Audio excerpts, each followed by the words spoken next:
In this short video, I'm going to share how we can use food to boost our brain health. What we're going to be looking at is the foods we need to start to limit and the foods we need to eat more of, because the scientific research is showing very clearly what we put into our bodies has a huge impact, not just on physical health and well-being, but on the health of our brains.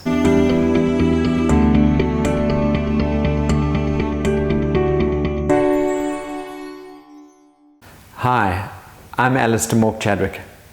I'm a psychologist, and I'm absolutely passionate about helping people move away from a medicine-focused approach to health and well-being and to move towards taking back control of their own health, happiness and well-being. So let's start by looking at the foods we need to start limiting.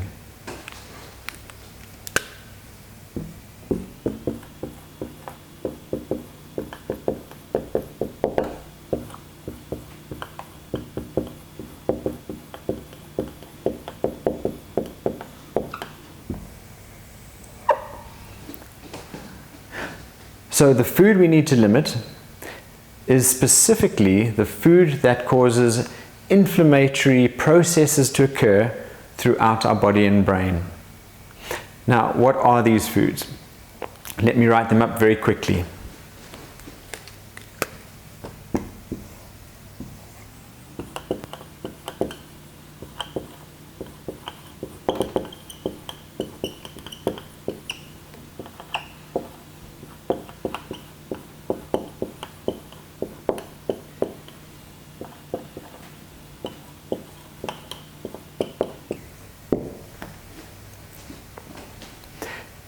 Research is showing that these 4 food types are inflammatory in nature. They cause inflammatory processes throughout body and brain. Sugar, refined carbohydrates, processed food or chemically laden food, and seed oils. And that includes corn oil and sunflower seed oil especially. So, where do we find sugar? Well, one of the first things I want to let you know is that it is critical to look at the ingredient list on your product. Whether it's a fizzy soda, a chocolate, a cookie, sweets, or, surprisingly perhaps, a sauce, a breakfast cereal, anything that has been processed in fat will often have a significant amount of sugar. Now, what does the World Health Organization say about sugar intake? Well, this is important to bear in mind.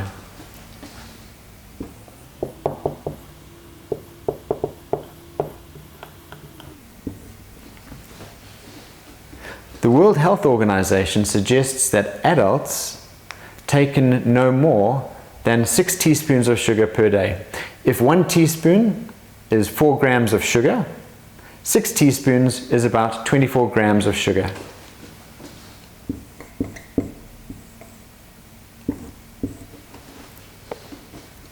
So what that means is that if you eat food that contains sugar, especially processed food, you can very easily, without knowing it, go beyond 24 grams in one day. And that's not good for body or brain. In fact, research conducted by paleontologists and other scientists suggests that ancient people, way back when, 10, 20, 30,000 years ago, were eating approximately 20 teaspoons of sugar every year. Probably not much more than that.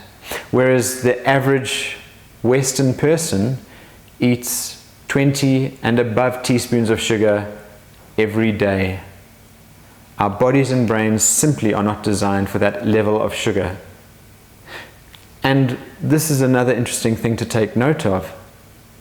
All of these foods, and especially the sugar, has a very negative impact on the gut microbes, so our gut microbiome.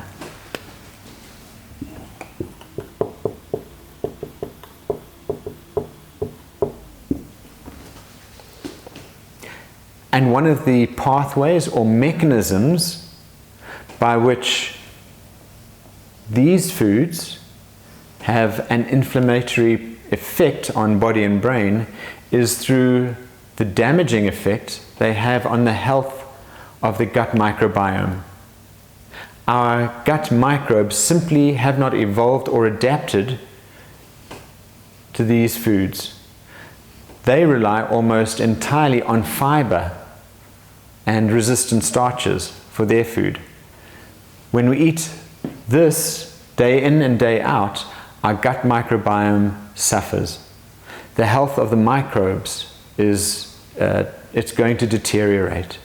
And what that means is that the multitude of functions that they play in terms of keeping our immune system healthy, keeping our brain tissue healthy, ensuring that cardiovascular health is a reality, ensuring that our endocrine system is healthy, in fact, ensuring just about every single biological process occurs at optimal levels.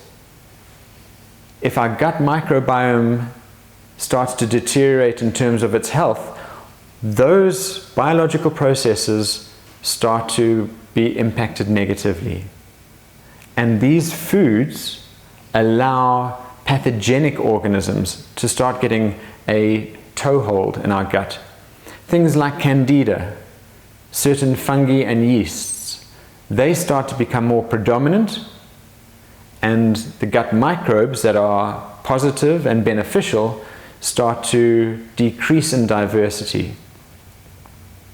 And that's one of the reasons why inflammatory effects can be seen when our diet involves so much of this food.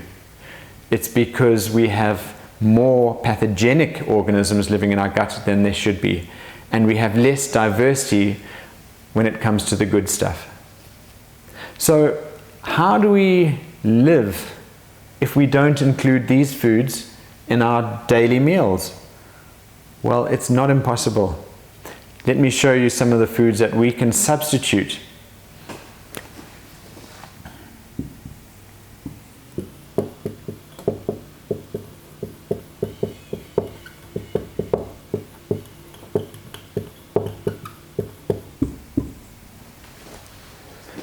When it comes to sugar, honey is not much better, and that's why it's not in this list. In fact, let me give this list a nice title.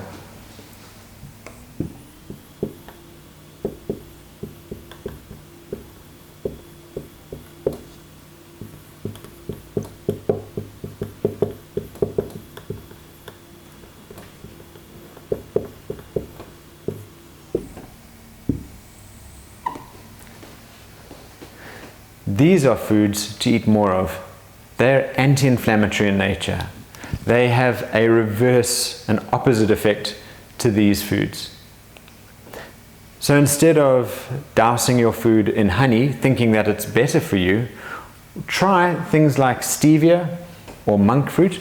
In fact, any other fruit, especially berries, or one or the other sugar alcohol. Things like xylitol, maltitol, erythritol. Those are all possibilities or options. But stevia and monk fruit are perhaps at the top of the list. Instead of refined carbohydrates, we need to start eating more whole foods.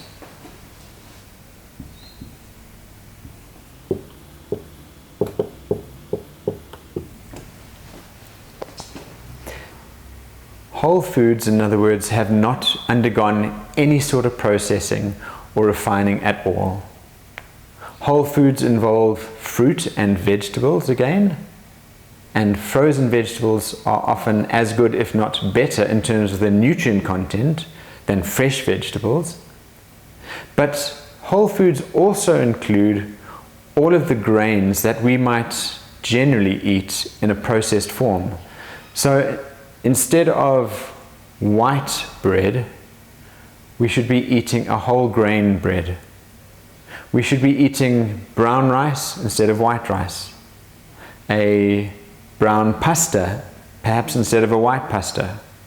If we love something like bread and cake and cookies, unfortunately we may have to cut out those that are made of wheat flour and start introducing those made with flours such as almond flour, coconut flour, and some of the other whole grains flours that are available. We can also include here things like legumes and pulses, beans, lentils, etc. And those are whole foods usually.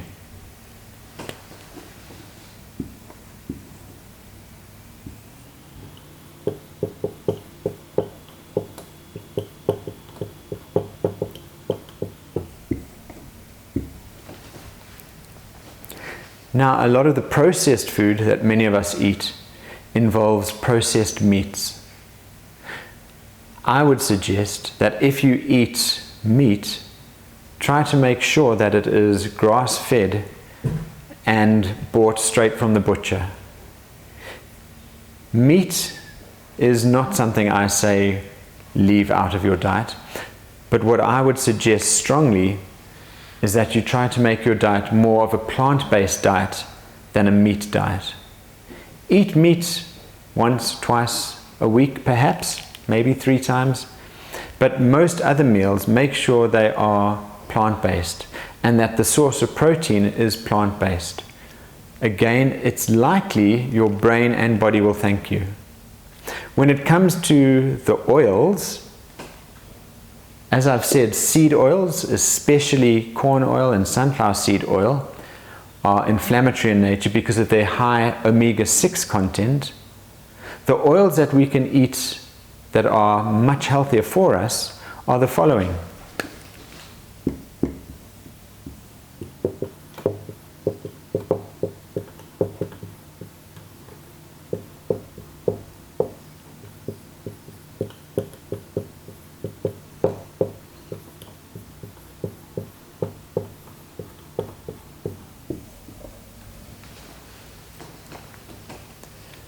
Olive oil, avocado oil, coconut oil, and the animal-based oils which involve things like ghee and butter. These are generally much healthier for us. Coconut oil, ghee and butter are saturated oils and fats, and although old research had suggested this was bad for us and bad for heart health, what science is saying today is that if your diet has very little of this, these saturated fats are likely to impact you in very limited ways, and the impacts are not going to be that negative. So for sure, eat them in moderation, but these oils are good for body and brain. And if I can just say that unless you're eating fish and oily fish 2 or 3 times a week, you should be taking an omega-3 supplement.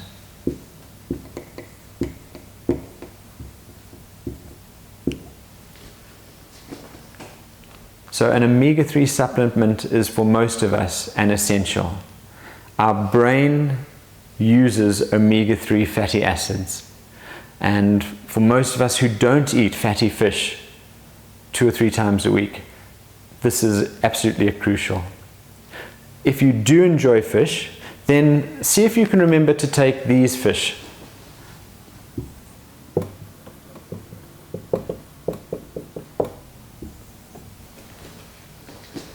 The smash pea fish. And what this stands for is sardines, mackerel, anchovies, salmon, herring, and pilchards. Those are the fatty fish.